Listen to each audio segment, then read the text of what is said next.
So I invited Mark, invited you Thank you. for the next show. Since I shown paintings, we did a painting show which are two-dimensional, and I thought about your work being three-dimensional and working with a new medium for the church, and you came up with this sculpture. Although your paintings were very three-dimensional, actually. I always thought the show you did were kind of almost like sculptures because they really freestand and operate in the space.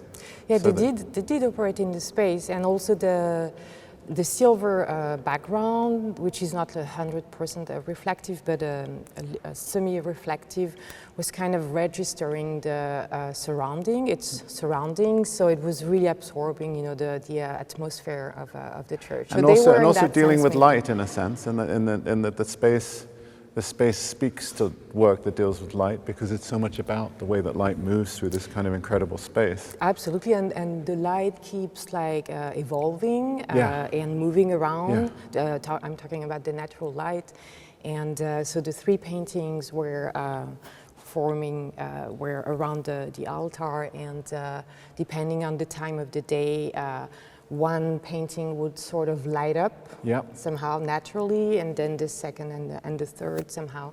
So yeah, somehow it was three-dimensional. Yeah. So because it's kind of So I mean, it's like the space kind of it's such an interesting, unusual space that it really kind of kind of begs for that somehow to kind of it begs for you to work with it somehow. Kind of it's there's something about it that's kind of making you that it's so loaded as a space. There's so much information there, and then whatever you do is kind of speaking to that information.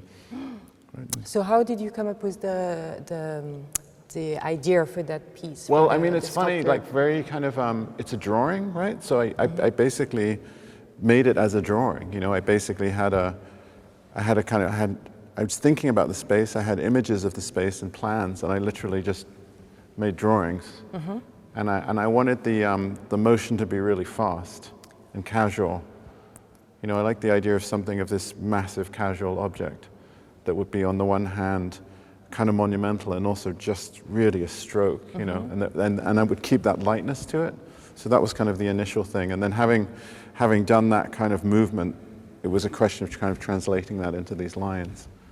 But I think it's a drawing. I mean, I think of it as a kind of drawing in space. And it's two-sided, right? Yeah, which is the only two-sided one I've ever done. It's the first two-sided light piece I've ever done, which makes sense for this space. It only makes sense for this space. You're going to walk around, so why did you decide to make a two-sided sculpture? I think because the church is a crossing, right, and the dome is the center of the crossing, and by definition, it's the space is all about this kind of movement from all around. There is no front or back. That's a funny thing about churches; they're all about these kind of four different dimensions, and so there would be no way to kind of really have a front or back. It seemed to me I had to deal with it all, and there's something about the dome, which again is kind of like this great kind of ball above that speaks to something in the round. But then it's a question of how do you make a drawing in the round, you know? And I kind of like that idea of trying to do that. And it almost kind of reaches the dome. And I mean, did you think about like the piece also? The piece could be sort of extended, it's coming from the.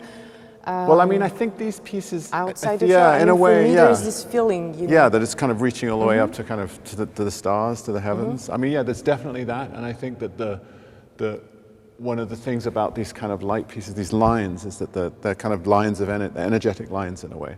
You know, they kind of describe a motion rather than a thing, and so they sort of imply going on forever. There's something about this idea that it could just keep going and keep shooting, you know, and that it's like a physical thing and a conceptual thing at the same time. Mm-hmm. It's like an idea drawn out, something like that. And the choice of color, is there a specific? Yeah, I mean, I think there too. I mean, that's interesting. So the white, obviously, because it's that's the very basic fluorescent color, and the white sets off all the other colors in the fluorescence anyway.